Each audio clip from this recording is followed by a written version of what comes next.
Yang tadi pola pikir adalah segalanya, ya penting, sebegitu pentingnya pola pikir ya. Karena dari pola pikir ya, berubah menjadi sebuah tindakan yang akan membuahkan hasil. Jadi pola pikir akan mendikte tindakan yang dilakukan serta menentukan hasil yang diperoleh. Jadi kalau pola pikir kita, ya bahasanya kita anggap segitu-gitu aja ya, maka tindakan kita ya segitu-gitu aja, terbatas, dibatasi oleh pola pikir kita, maka hasilnya pun terbatas karena dari awal sudah dibatasi oleh pola pikir. Jadi begitu pentingnya pola pikir manusia. Lanjutnya. Nah, perlu kita ketahui bahwasannya pola pikir terbagi menjadi dua ya. Yang pertama ada growth mindset atau pola pikir bertumbuh, kita bisa menyebutnya PPB. Kemudian yang kedua ada fixed mindset, yaitu pola pikir tetap atau disingkat PPT. Nah, ini pentingnya kita memahami pola pikir kita ini masih tetap fixed mindset atau pola pikir kita sudah bertumbuh growth mindset PPB. Nah, kita pahami bersama bahwasannya apa itu growth mindset, yaitu keyakinan bahwa kecerdasan dan kemampuan dapat dikembangkan melalui usaha dan belajar. Melalui pola pikir ini kita lebih terbuka terhadap tantangan dan tidak takut gagal. Lanjutnya. Nah, jadi pertumbuhan pribadi diri kita masing-masing ini dimulai dari pola pikir. Growth mindset adalah kunci untuk terus belajar, berkembang, dan menghadapi tantangan dengan penuh percaya diri atau optimisme. Gitu. Nah, ya perbedaan fixed mindset dan growth mindset. Ya. Orang dengan fixed mindset atau pola pikir tetap melihat sebuah kegagalan sebagai tanda keterbatasan. Sebaliknya, growth mindset atau pola pikir berkembang melihatnya sebagai peluang untuk belajar. Nah, cara pandang inilah yang menentukan arah pertumbuhan kita. Ya, bisa disimpulkan fixed mindset itu dia menganggap bahwasannya kemampuan itu tetap. Sedangkan growth mindset, kemampuan bisa terus ditingkatkan. Nah, disinilah letak perbedaan pola pikir tetap dan pola pikir bertumbuh. Jadi sebelum kita mulai berubah, kita coba cek ke diri kita masing-masing ya. Malah justru mungkin kalau bisa saya sharing, dulu saya jelas lebih dominan ke PPT atau pola pikir tetap. Ketika ciri-cirinya nih ya, suara-suara PPT ini, ketika ada tantangan atau challenge, nah kalau PPT dia akan menghindar. Contoh saya ambil dari saya sendiri contohnya, ketika saat itu tahun kedua saya mengajar di sekolah, saya mendapat mandat dari pimpinan untuk mengajar atau membimbing anak-anak kelas 6. Nah, itu kan sebuah tantangan. Saat itu pikiran saya langsung menghindar, Bapak Ibu. Menolak, menghindar, tidak mau untuk menjadi wali kelas 6 saat itu. Ya. Kemudian yang kedua, ketika ada rintangan, ini pelajaran kelas 6 untuk MTK susah, akhirnya saya menyerah. Sampai waktu itu saya pikir kelas saya harus ada guru matematika. Nah, saya merasa sudah menyerah, saya tidak mampu ya, mengajar matematika di kelas 6. Ya. Kemudian effort, ya, itu saya anggap, saya percuma belajar saya nggak bisa, MTK saya lemah, MTK saya gitu kan, apalagi kelas tinggi kelas 6. Ya, saya merasa itu mubazir, buang-buang waktu, buang-buang tenaga. Karena dari awal saya sudah tidak bisa matematika kelas tinggi. Nah, kemudian ketika ada kritik, ini dianggapnya kalau pola pikir tetap sebagai serangan. Wah, ada wali murid ngomong, ini guru baru dan jadi kelas 6, ya kan? Ada rekan sejawat juga mungkin yang berbicara, Jadi baru masuk setahun 2 tahun tiba-tiba udah ngajar kelas 6. Nah itu kalau pola pikir tetap akan menganggap kritikan sebagai serangan bagi dia. Ya. Kemudian alhamdulillah kalau untuk yang poin terakhir, kesuksesan orang lain, ini alhamdulillah saya tidak menganggap sebagai ancaman ya, tapi sebagai inspirasi. Bahwasanya oh iya ibu ini bisa, bapak itu bisa, maka saya pun bisa. Tapi tetap secara keseluruhan saat itu pola pikir saya adalah pola pikir tetap. Nah bagaimana ketika sudah berubah menjadi pola pikir bertumbuh? Ketika mendapat tantangan itu akan menerima. Ya. Oh ya siap, harus menerima, tidak menghindar. Kemudian ketika ada rintangan, kita bertahan mencari solusi, belajar dan terus berkembang. Ketika memberikan effort atau peluang, nah itu kita anggap sebagai peluang tadi ya. Effort itu sebagai peluang, bukan buang-buang waktu. Kita peluang bahwasanya kita masih bisa belajar lagi dan belajar lagi. Kemudian ketika ada kritik dari pihak dalam atau pihak luar itu sebagai informasi, oh ini kurang saya, oh ini lebih saya, itu menjadi informasi bagi kita. Yang terakhir, kesuksesan orang lain itu menjadi inspirasi bagi kita. Jadi itulah perbedaan pola pikir tetap dan pola pikir bertumbuh. Nah ini dia suara-suara PPT yang harus kita kenali. Ini saya ambil kasus saya sendiri. Ya. Yang pertama yaitu tahap pertama, kenali suara PPT atau pola pikir tetap. Ya. Ini saya ambil suara saya saat itu ya. Saya ketika mendapat mandat untuk menjadi wali kelas 6 di tahun kedua saya mengajar, itu suara PPT saya, suara pola pikir tetap, saya mengatakan saya akan menolak saat menerima tugas yang belum pernah saya kerjakan sebab resiko untuk gagal akan besar. Ya, karena tahun pertama saya mengajar di kelas 3, kemudian tiba-tiba naik langsung ke kelas 6. Nah saat itu suara pola pikir tetap saya, ya, saya menolak menerima tugas yang belum pernah, karena saya belum pernah sama sekali memegang kelas 6. Ya. Ketika sudah menyadari suara kita, suara pola pikir tetap, maka kita sadari bahwasanya kita punya pilihan. Kita punya pilihan untuk berubah, tidak stuck di situ-situ saja. Maka muncullah suara pola pikir bertumbuh, yaitu saya akan menerima pekerjaan yang belum pernah saya kerjakan sebab ini adalah peluang untuk belajar dan mengembangkan potensi diri. Nah, setelah kita sudah tahu suara pola pikir bertumbuh, maka langsung kita melakukan aksi sesuai dengan suara PPB atau pola pikir bertumbuh.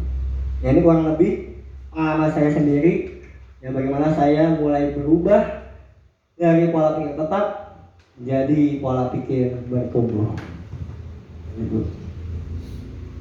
Nah, manfaatnya apa sih Bapak Ibu? Mungkin sudah tergambar ya dari awal tadi. Yang pertama, manfaatnya lebih tahan terhadap tekanan.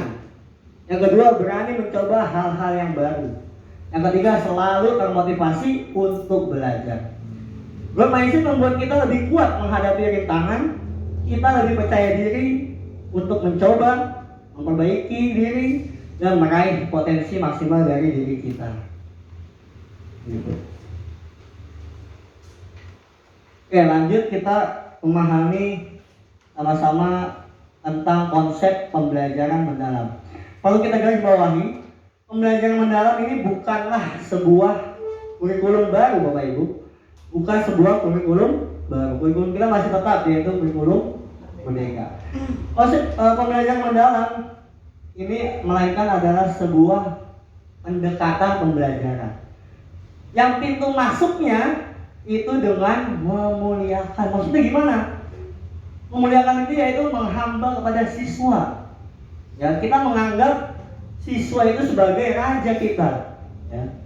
Mungkin selama ini atau yang kita alami zaman dulu ya, ketika kita buat salah, ambil. Nak, itu sampah berantakan, ambil. Nah, kita salah menyuruh. Nah, kalau dalam pendekatan pembelajaran mendalam kita memuliakan. Nah, ya kira itu sampah di situ baik atau tidak ya?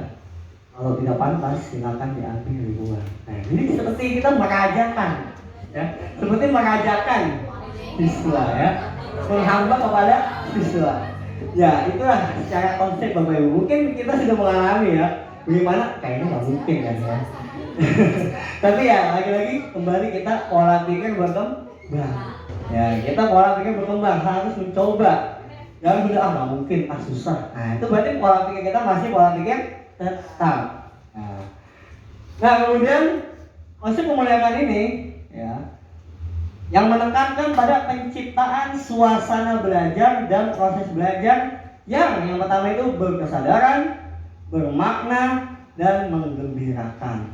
Melalui 4 aspek ini. Yang pertama adalah olah rasa, emosi, kemudian olah pikir, kognitif, yang ketiga olah hati atau spiritual, dan yang keempat adalah olahraga atau fisik.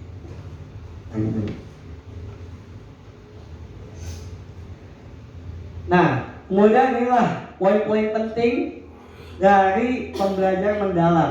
Ini pilar-pilarnya ya, pilar-pilar daripada pembelajaran mendalam. Jadi kalau ada yang nanya apa sih pembelajaran mendalam? Ya ini ya, ada prinsip pembelajaran, pengalaman belajar, desain pembelajaran, dan dimensi profil lulusan. 4 ini yang akan menjadi acuan dalam pembelajaran mendalam. Jadi, oke, yang pertama prinsip pembelajaran. Yang pertama berkesadaran, yang kedua bermakna, yang ketiga menggembirakan atau bisa disingkat BBM. Pokoknya ingat aja, prinsip pembelajaran BBM yaitu berkesadaran, bermakna, menggembirakan. Nah, apa itu berkesadaran?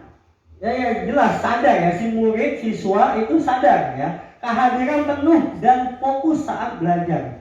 Para siswa diajak untuk menyadari apa yang mereka pelajari, mengapa mereka mempelajarinya, sehingga tumbuhlah kesadaran mereka bahwasanya ini penting bagi mereka untuk dipelajari. Yang kedua yaitu bermakna, yaitu pembelajaran yang relevan dan memiliki makna bagi siswa, dihubungkan dengan pengalaman pribadi, masalah dunia nyata atau kontekstual, agar siswa melihat nilai atau kegunaan dari yang mereka pelajari. Jadi tidak hanya tekstual, ngerjain ini ngerjain itu, tapi sehari-hari tidak ada hubungannya ya. Jadi tidak bermakna, hanya berbasis tulisan saja atau berbasis hafalan saja, tidak bermakna. Nah, kalau di pembelajaran mendalam tadi ya harus bermakna, mengaitkan dengan masalah dunia nyata atau kontekstual, agar siswa melihat nilai atau kegunaan dari yang mereka pelajari. Yang terakhir yaitu menggembirakan, di mana proses belajar yang menyenangkan dan membangkitkan minat, bukan sekedar tertawa dan heboh tanpa arah belajar. Ya, ini juga saya baru belajar, ternyata selama ini hanya sekadar heboh, tertawa ya, tidak membangkitkan minat. Contohnya ya seperti ice breaking gitu ya. Ice breaking, heboh sana sini, kita ketawa, lompat sana lompat sini, muter-muter gitu ya, heboh ya. Tapi nggak membangkitkan minat, hanya tertawa semata, heboh. Nah, berarti belum menggembirakan. Jadi bukan berarti selama ini saya sudah mengembirakan karena pakai ice breaking, lompat sana lompat sini, muter-muter gitu ya. Nah, itu belum. Ya, yang maksud dari menggembirakan tadi ya, yang menyenangkan dan membangkitkan minat, bukan sekedar tertawa dan heboh tanpa arah belajar. Next week. Oke, yang kedua ya, pengalaman belajar. Kalau ini prinsip pembelajaran BBM. Apa Ibu BBM? Kesadaran, bermakna, menggembirakan. Oke. Selanjutnya pengalaman belajar. Nah, 3M disingkatnya 3M. Yang pertama memahami, mengaplikasi, merefleksi. Yang pertama memahami, guru memancing rasa ingin tahu siswa agar aktif membangun pengetahuan sehingga dapat memahami secara mendalam konsep atau materi dari berbagai sumber dan konteks.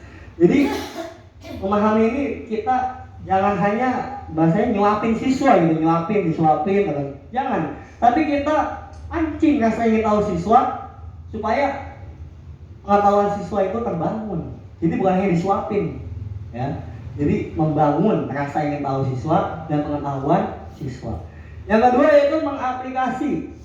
Guru menghadirkan isu atau masalah dalam konteks lokal atau nasional atau global Siswa melakukan praktik pemecahan masalah atau isu yang kontekstual dan memberikan pengalaman nyata siswa. Mungkin melalui aplikasi ini kita sudah mempraktikkan ya dalam T5 mungkin ya, sampah-sampah, kemudian bikin makanan yang sehat, terus bagaimana menjaga lingkungan sekolah atau di rumah agar tetap bersih ya. Jadi sesuai dengan masalah isu yang kontekstual, tidak hanya tekstual berbasis buku. Yang ketiga yaitu merefleksi. Siswa mengevaluasi dan memaknai sebuah proses dari tindakan atau praktik nyata. Tujuannya untuk memahami ketercapaian TP atau tujuan pembelajaran, mengeksplorasi kekuatan, tantangan dan area yang perlu diperbaiki. Nah ini yang jarang termasuk saya juga ini. Ya, merefleksi ini kita sudah banyak kegiatan A, B, C, bikin itu, bikin ini, bikin A, B, C sampai Z, ya kan? Tapi tidak pernah kita merefleksi. Ya, kira-kira apa tantangannya, apa yang perlu kita perbaiki jadi masa depan setelah kita melakukan kegiatan atau praktik nyata yang sudah dilakukan. Gitu ya. 3M. Ini apa Ibu? 3M? Memahami, mengaplikasi, merefleksi. Nah, kemudian desain pembelajaran. Nah, desain pembelajaran ini ada 4. Yang pertama yaitu praktik pedagogis, yang kedua kemitraan pembelajaran, yang ketiga lingkungan pembelajaran, yang keempat pemanfaatan digital. Nah, yang pertama praktik pedagogis, ya ini sama ya, strategi mengajak kita bagaimana kita memilih strategi metode pembelajaran yang akan kita laksanakan di dalam kelas.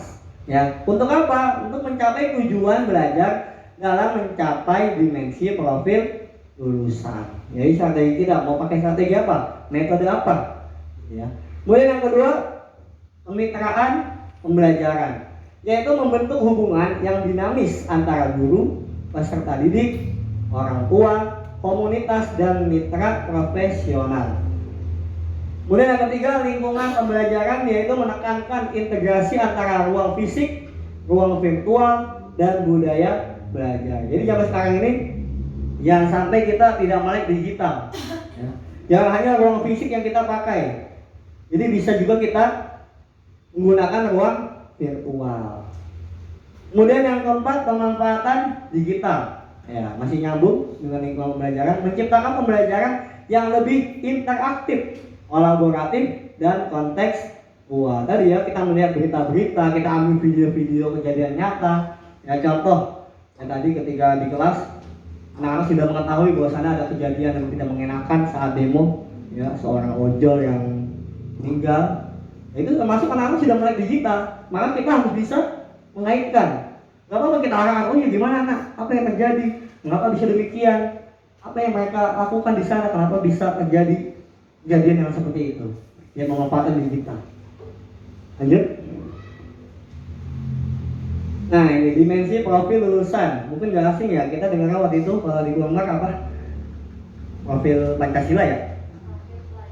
Profil pelajar Pancasila. Nah kalau di PM, pembelajaran mendalam, ini dimensi profil lulusan. Ada 8 poin ya. Yang pertama yaitu keimanan dan ketakwaan terhadap Tuhan Yang Maha Esa. Kemudian yang kedua, kewarganegaraan. Yang ketiga, kreativitas. Yang keempat, penalaran kritis. Yang kelima, kolaborasi. Yang keenam, kemandirian. Yang ketujuh, kesehatan. Yang terakhir adalah komunikasi ya. Oke, selanjutnya asesmen dalam pembelajaran mendalam akan disampaikan oleh Ibu Mary Novianti.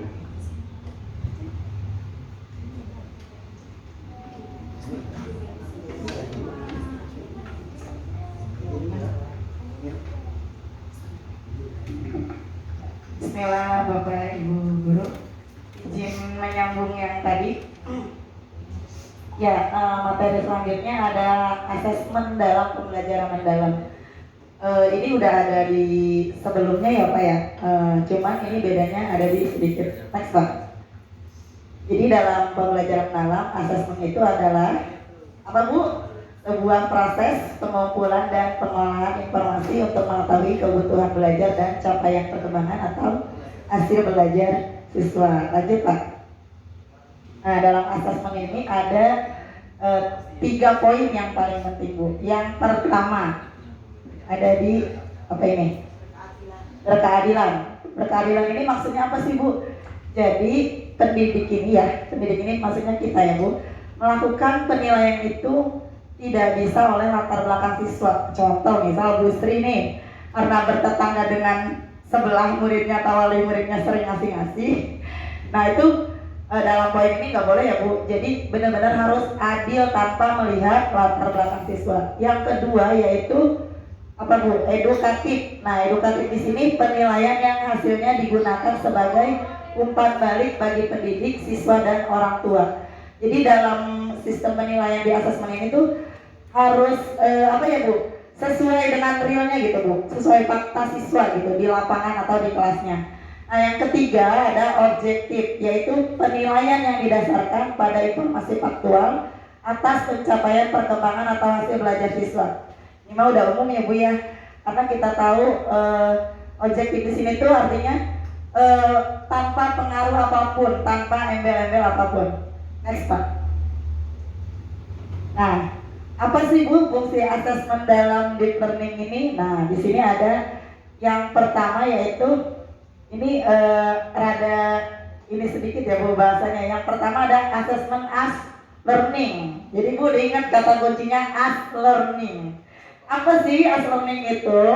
Jadi dia untuk refleksi diri siswa saat apa? Saat proses pembelajaran. Jadi contohnya ada jurnal, ada self assessment, ada peer assessment, ada checklist kemajuan belajar. Nanti ini lebih jelasnya ada di RPP.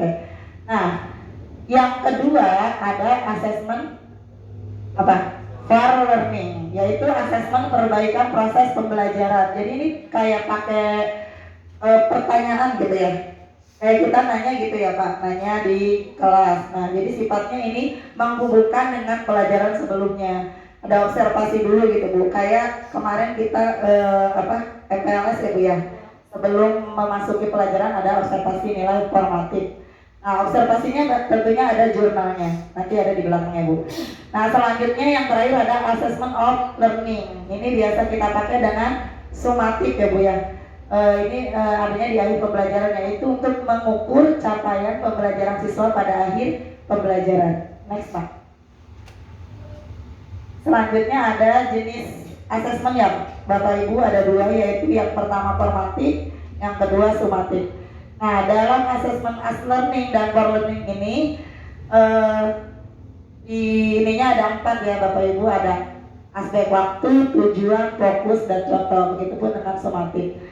Nah, kalau di waktu formatif itu bisa di selama proses pembelajaran kalau untuk formatif ya. Nah, sementara sumatif itu adanya di akhir, jadi setelah proses belajar. Jadi jangan ketukar. Nah, sementara dari tujuan formatif itu apa? Perbaikan proses belajar. Nah, kalau di sumatif evaluasi hasil belajar. Nah, kalau untuk di fokusnya yang formatif itu proses dan perkembangan siswa. Kalau di sumatif itu pencapaian akhir. Nah, sementara di contohnya itu kalau untuk formatif itu bisa dengan diskusi, kuis, refleksi. Kalau yang udah sering di sini tuh Pak Ustadz Diki ya Pak Ustadz sering ada yang kuis. Nah, bersama Pak Rija juga pernah. Nah, sementara kalau sumatif udah sering ya kita lakuin yaitu di ujian akhir, proyek dan portofolio. Next Pak. Ganti ya Pak ya.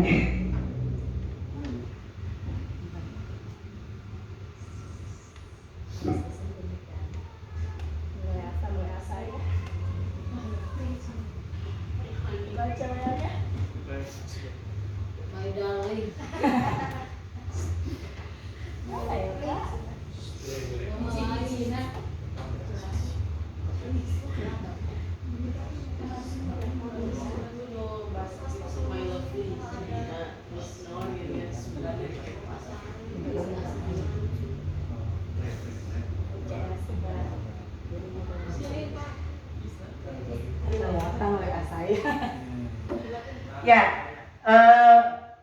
Saya tahu pikiran Bapak Ibu udah nggak di kelas ini. Ya kita lanjut ke inquiry Ibu. Nanti yang asesmen itu ada di ujung di RPP. Kita ke inquiry kolaborasi. Jadi dalam deep learning ini Bu ada istilah inquiry kolaborasi. Apa sih inquiry kolaborasi? Inquiry kolaborasi itu adalah sebuah proses yang mengeksplorasi pemikiran profesional dan pertanyaan para pendidik dengan menelaah praktek atau refleksi serta asumsi yang sudah ada melalui keterlibatan dengan rekan sejawat. Jadi kita Bu bekerja sama dengan guru mapel. Kalau ada guru seni ya dengan guru seni, kalau ada guru PJOK dengan guru PJOK.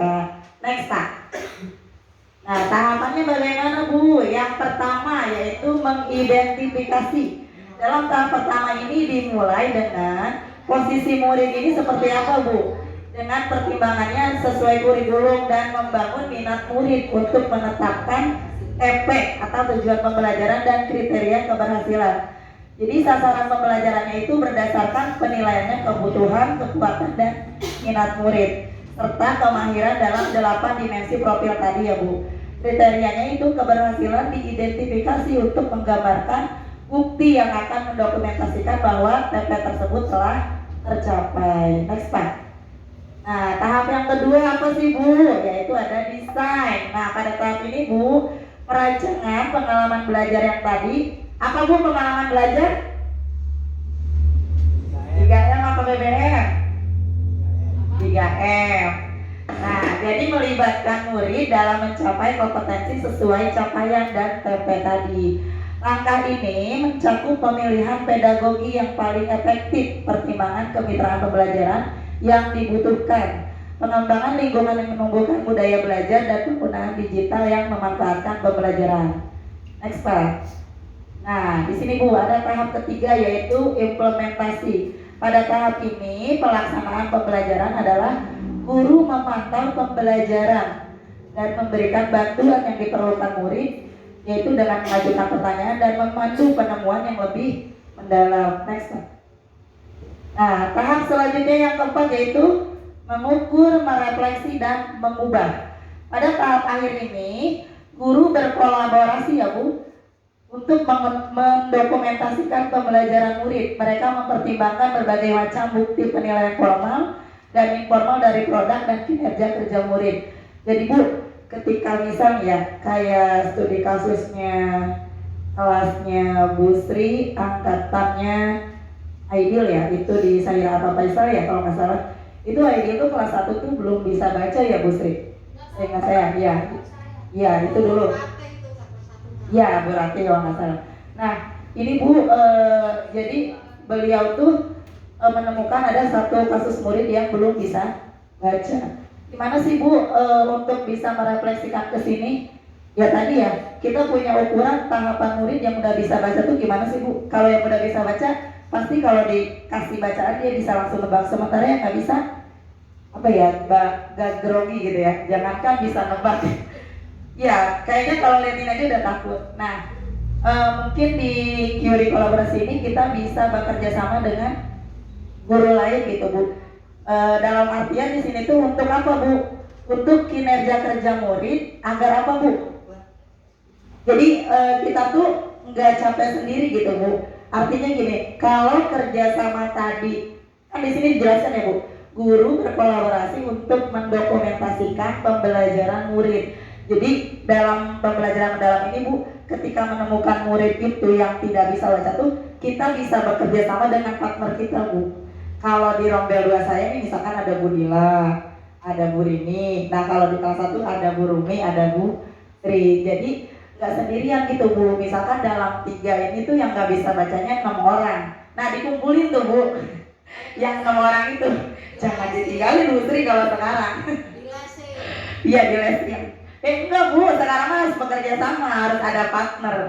Nah lanjut Bu, data murid tadi kemudian dimasukkan ke dalam siklus pembelajaran berikutnya dan memberikan masukan yang kaya untuk desain pembelajaran berikutnya. Jadi dicari Bu solusinya untuk anak yang nggak bisa baca tadi. Dengan tadi ya bekerja sama dengan partner kita. Lanjut Pak. Nah fungsinya apa sih Bu IQRI ini? Jadi berfungsi sebagai metode pemecahan masalah, terutama yang sering kita alami ya Bu, penyempurnaan praktek individu, tetapi juga sebagai pendekatan sistematis yang memanfaatkan bukti hasil belajar murid. Jadi Bu, kerja guru itu emang nggak mudah ya. Nah makanya di PM ini dilibatkan atau dimasukkan dan include ke kolaborasi ini, salah satunya ini Bu. Jadi sistem untuk memanfaatkan bukti hasil belajar murid itu dibangun dengan tim sekolah alias partner kita ya Bu ya, yang menciptakan pengetahuan profesional bersama agar bisa diterapkan. Jadi pinternya bareng-bareng Bu. Nah fokus utamanya yaitu apa? Murid dan hasil belajarnya itu sama-sama berkolaborasi. Lanjut Pak. Nah dalam langkah merancang implementasi yang tadi Bu, ada di sini akses. Yang pertama yaitu apa? Mengidentifikasikan kebutuhan dan tantangan atau peluang dalam implementasi pembelajaran mendalam di sekolah. Lanjut Pak. Nah, desainnya di sini ada strategi dan program untuk meningkatkan pelaksanaan pembelajaran mendalam. Lanjut Pak. Nah, untuk implementnya ada menerapkan strategi yang telah dirancang dalam praktek nyata di sekolah. Next Pak. Ya. Nah, di sini ada mengevaluasi efektivitas pembelajaran dan melakukan perbaikan berkelanjutan. Jadi Bu tadi setelah bekerja sama dengan partner kita ada evaluasi. Evaluasi di sini mungkin cara pembelajaran kita tuh bagaimana sih ya Bu ya. Jadi kalau istilah kita mah mungkin tukar pikiran ya Bu. Nah, sesama teman Romel mungkin kalau saya mah dengan Bu Dila atau dengan Bu Rini gitu. Jadi masing-masing dari kita kan beda-beda ya Bu ya cara ngajarnya. Nah dalam inquiry kolaborasi ini kita tuh saling gitu Bu, saling melengkapi gitu. Kalau ada yang kurang teh saling mendukung gitu ya. Jadi sih misalkan di kelas saya yang nggak bisa belajar matematika si siapa ya kalau di kelas saya tuh contohnya mungkin kayak Abizar ya Bu ya, emang rada lama gitu. Nah saya tuh sering gitu manggil Bu Dila. Bu Dila gimana ya caranya nginin Abizar gitu. Jadi mungkin treatment yang gak ada di saya bisa dapat dari di Bu Dila, ataupun bisa sebaliknya manggil Bu Dila ke kelas kita, boleh Bu. Jadi Bu Sam ini misalkan kayak Pak Prizal tadi ya kurangnya di matematika, Bu Sam boleh Bu manggil guru matematika untuk manggil ke kelas gitu. Jadi kolaborasi di sini tuh dengan bidang atau ahlinya boleh. Lanjut Pak. Nah, tantangannya di sini Pak ya. Jadi kami ya guru-guru Pak punya role model gitu ya, yaitu pemimpin sebagai teladan. Yang kedua mendorong peningkatan kualitas pembelajaran, dan ketiga mewujudkan lingkungan kerja positif, pengambilan keputusan yang inklusif, dan menghadapi tantangan secara kolektif. Sebenarnya mudah ya Bu untuk melaksanakan yang tadi asal dengan yang 5 ini. Jadi dari atasnya sudah mungkin punya role modelnya seperti apa gitu, mau diarahin kemana. Terus yang kedua yaitu meningkatkan atau mendorong kualitas tadi ya, dan yang ketiga mewujudkan, tentunya ini harus dengan kerjasama tadi yang ketiga.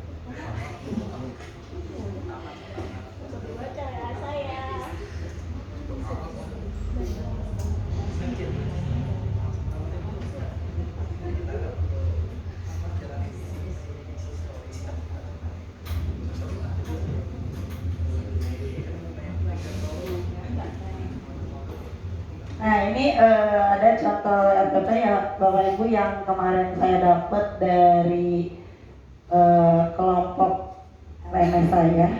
Coba.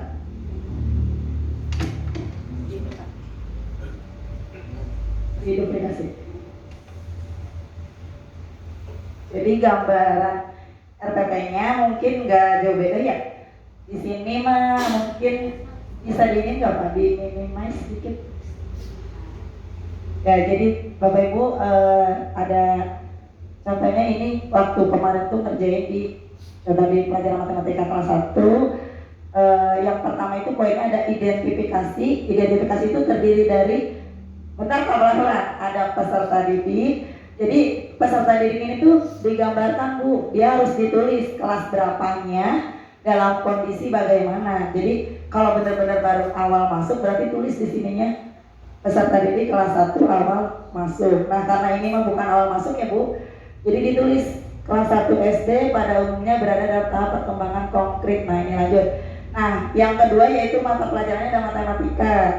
Nah di poin ini di bawahnya lagi ada dimensi. Jadi tadi kan ada 8 ya Bu.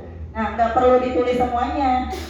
Jadi tergantung mata pelajarannya. Kalau matematika ini kita misalkan ngambil 3, keimanan dan ketakwaan kepada Tuhan Yang Maha Esa, kemandirian dan komunikasi. Lanjut Pak ke bawahnya. Di bawahnya lagi ada tadi CP-nya ya Bu. Peserta didik mampu menghitung, membaca dan menulis bilangan dari 0 sampai 10 serta menggunakan bilangan tersebut untuk menunjukkan banyak benda atau membuat pasangan bilangan dalam konteks konkret kehidupan sehari-hari. Nah, PR buat kita semua ya Bapak Ibu, di CP dan TP ini harus nyambung. Kata kuncinya di sini adalah peserta didik mampu menghitung. Nah di TP-nya dia harus sama. Jadi kalau yang biasanya kita tuh langsung ngajar ya, saya dulu pernah sharing yang Bu Novel, sebenarnya mah kan emang sama ya Bapak Ibu dari dulu tuh skema mengajar kita tuh ceramah. Nah di deep learning juga sama. Hanya bedanya tuh dia lebih ke mendalam. Jadi tujuan ngajar kita hari ini tuh disampaikan. Nah anak hari ini tuh kita belajar apa? Menghitung atau mengenal angka 1 sampai 10. Jadi di awal tuh disampaikan Bu. Setelah apa? Setelah salam, baca doa dan absen. Nah topik pembelajarannya itu ya mengenal tadi ya Bu dari 0 sampai 10 melalui kegiatan bermain dan mengamati lingkungan sekitar. Ini ada di desain. Lanjut Pak. Nah terus, nah kemitraannya dengan siapa Bu? Dengan orang tua. Jadi mustahil ya Bu kalau kita ajarin hitung sendiri di sekolah tanpa komunikasi dengan orang tua. Jadi kemitraannya di sini kita dengan orang tua wali murid, yaitu sebagai pendukung yang ada di rumah. Juga kakak kelas sebagai itu pendamping. Lanjut Pak. Di bawahnya ada pembelajarannya. Nah, di sini ada lingkungan pembelajarannya yaitu ada ruang kelas, taman sekolah, perpustakaan. Jadi dalam deep learning ini Bu, boleh Bu Sri ngajak anaknya tuh ngitung daun. Ke mana Bu ngitung daun? Iya Lidi. Boleh Bu Mangga. Terserah yang penting mendalam gitu ya Bu. Nah, budaya belajarnya tadi ya Bu ya yang seperti Pak Breja sampaikan bahwa kita tuh ramah anak Bu. Jadi buat anak itu sadar gitu Bu ya kalau dia tuh lagi belajar, tapi emang gampang-gampang susah ya, teori lebih mudah. Lanjut Pak. Nah untuk pemanfaatan digitalnya ini mah dari video ya Bu. Nah untuk pertemuan pertama tadi ya Bu ada tebak angkanya mungkin, kalau SPT-nya boleh yang dari yang lain. Nah guru menampilkan gambar biasanya Bu ya. Next Pak.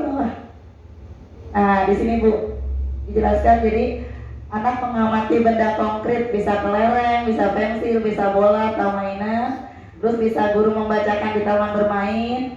Nah ini mah mungkin udah sering ya. Lanjut Pak. Terus merefleksinya juga. Lanjut Pak. Nah di sininya nih Bu. Lanjut Pak.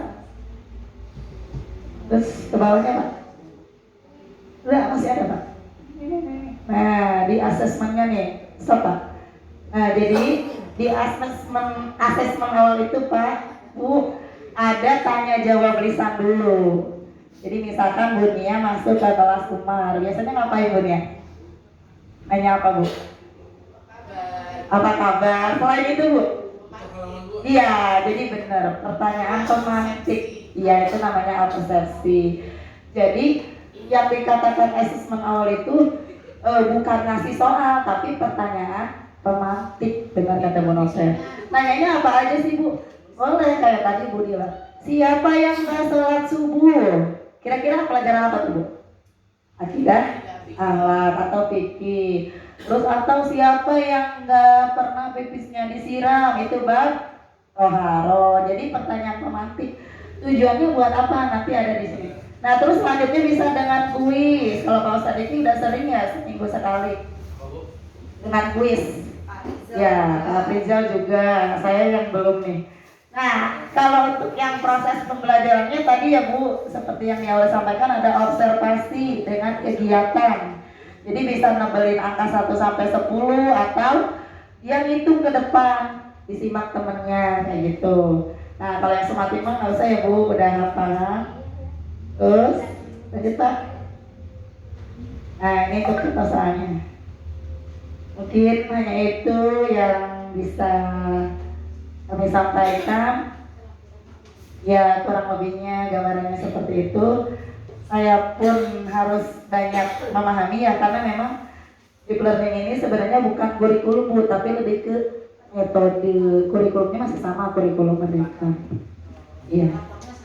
Ya, jadi memang lebih ke metodenya gitu Bu. Jadi bukan kurikulumnya masih sama. Ya, sekian dan saya sampaikan. Wassalamualaikum warahmatullahi wabarakatuh. Lanjut Pak Rijal. Terima kasih Bu Mary. Jadi barangkali kalau ada ini mah ya, kalau ada yang mau sharing gitu silakan gitu kan. Kita saling berbagi pengalaman ya Bapak Ibu ya. Mungkin Bapak Ibu sudah lebih lama mengajar gitu. Karena saya ketika di sana, ketika mengikuti kegiatan bistek ini, ya saya dengan guru-guru di sana, kebanyakan udah 10 tahun, 12 tahun, gitu kan, udah lama-lama gitu kan. Saya sendiri masih 3 tahun, jadi masih sumber jagung lah bahasanya gitu. Sumber jagung ya. Ya Bapak Ibu, mangga yang mau ditanyakan, silakan. Kalau saya bertanya atau mungkin Pak Rijal, kayaknya memang nanti sudah bisa melihat Iya, gacoan. gacoan. Bisa poin aja. Kalau guru-guru tadi saya yakin bahas RPP belum paham sekarang. Karena mereka pikir gacor gacoan. Atau ini aja. Iya. Bapak jawab yang sangat singkat. Perbedaan deep learning sama yang tidak deep learning atau 13. Jadi buat mindset guru-guru setelah nanti Bapak sebelum ditutup gitu ya, simpulkan aja biar terbayang tebusan alam dunia kita terbayang. Oke, jadi di deep learning apa yang berbeda? Oke, terima kasih. baik, terima kasih Bapak. Ya, yang perlu kita garis bawahi nanti perbedaannya. Sekali lagi kita tegaskan ya bahwasannya ini bukan sebuah kurikulum baru, melainkan pendekatan pembelajaran. Yang tadi berdasarkan 4 poin tadi, yaitu ada prinsip pembelajaran, kemudian pengalaman pembelajaran, desain pembelajaran, dan dimensi profil lulusan. Mana Bu Ibu? Tadi. Mundur Bu. Mundur. Ya, tadi ada 4 ini poinnya yang membedakan. Prinsip. Lanjut, tahun depan. Tadi ya, prinsip pembelajaran itu BBM. Apa BBM Bu? Berkesadaran, bermakna, dan menggembirakan. Kemudian pengalaman pembelajaran 3M. Memahami, mengaplikasi, merefleksi. Kemudian desain pembelajaran ada praktik pedagogis. Tadi kemitraan pembelajaran, lingkungan pembelajaran, dan pemanfaatan digital.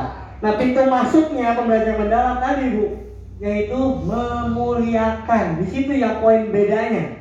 Ya, memuliakan siswa, mengajarkan, menghamba pada siswa. Mungkin kata-katanya terlalu ini ya.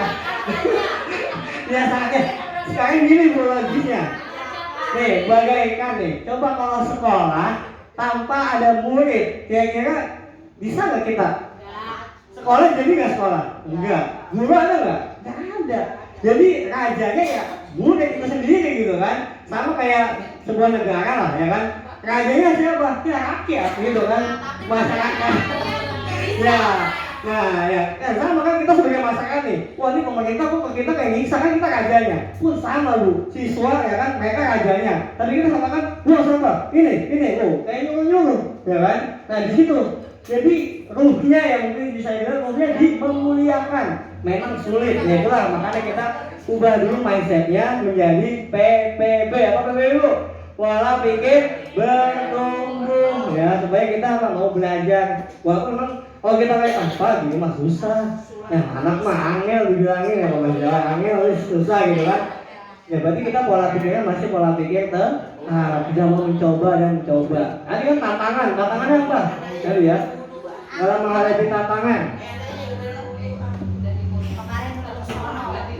Nah, ini.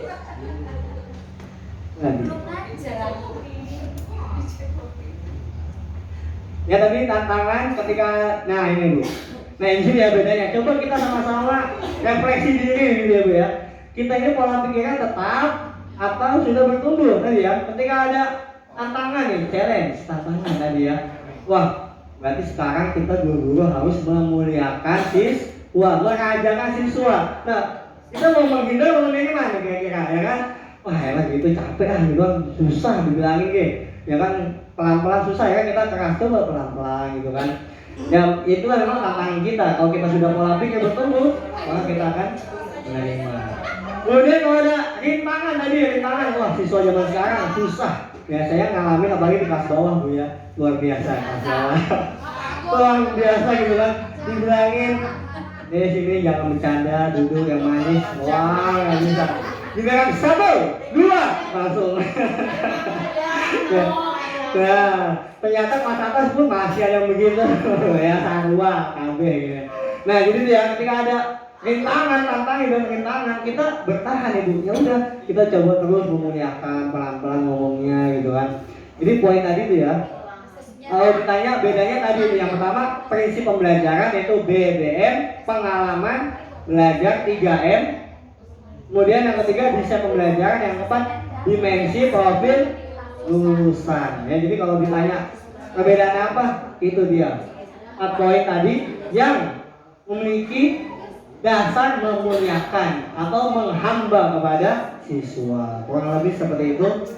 Mungkin Bapak Ibu kalau masih ada yang ingin ditanyakan nanti saya kasih modulnya mungkin ya, bisa baca-baca sendiri terkait apa maksudnya memuliakan gitu kan. Bisa dipelajari sendiri.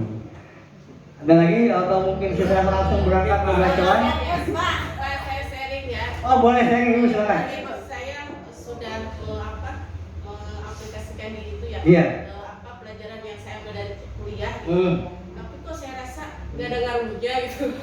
Contohnya setiap pembelajaran kan harus ikutin RPP ya. Iya. Salah satunya dengan sebelum belajar membacakan tujuan pembelajaran yang ada di buku. Saya udah coba tahun kemarin, sepertinya nggak ada pengaruh gitu. Iya, kan memang tujuan pembelajaran itu dibacakan supaya mereka sebelum belajar bab 1 misal, oh sudah ada bayangan nih bab 1 itu mereka harus menguasai materi ini. Tapi sepertinya nggak ada pengaruhnya gitu, tetap nggak paham walaupun saya bacakan. Betul, saya juga bisa menyetujui. Tapi ada satu cerita yang ini dari pengalaman saya waktu SMA, ada satu guru saya favorit. Itu beliau cara menyampaikan tujuan pembelajaran tidak kayak hari ini kita mau belajar misalkan kali-kalian bagi-bagian angka dari 0 sampai 10 ya kan. Enggak begitu bu, tapi benar-benar kayak fungsinya apa. Jadi benar-benar dikaitkan sehingga oh ini, karena waktu itu saya ingat ketika pelajaran EAI gitu kan di SMA dulu, guru saya enggak kan kalau di buku ada tujuan memahami cara berwudu ya kan gitu kan, memahami. Nah guru saya kayak gitu, jadi dikaitkan ngapain kita belajar ini, dijelaskan bahwa supaya kita wudunya benar, supaya jadi gitu bu, jadi enggak tekstual. Oh nanti kita belajar kali-kalian bagian enggak, jadi disampaikan dengan kontekstual supaya oh jadi ada kalau sebutannya aha moment gitu ya, aha moment, oh gitu hari ini kita mau belajar itu supaya gitu bu. Nah iya dikaitkan, nah jadi kontekstual supaya anak oh buat ini tuh, nah gitu ya, jadi kayak aha moment namanya gitu ya, gitu. Nah jadi kalau kita cuma hari ini kita belajar wudu ya kan, cara motong hewan ya anak-anak ya udah biasa aja. Tapi kalau kita kaitkan dengan sehari-hari gitu kan, buat apa sih kita nanti gitu kan, oh ketika kurban apa gimana gitu kan, kita anak-anak oh gitu Bu. Jadi ada pengaruh, ini pengalaman saya karena guru saya emang nggak semuanya ya, ini satu doang di sekolah saat itu ketika ditanya hari ini ngapain, mau belajar apa, beliau langsung menyampaikan itu kontekstual.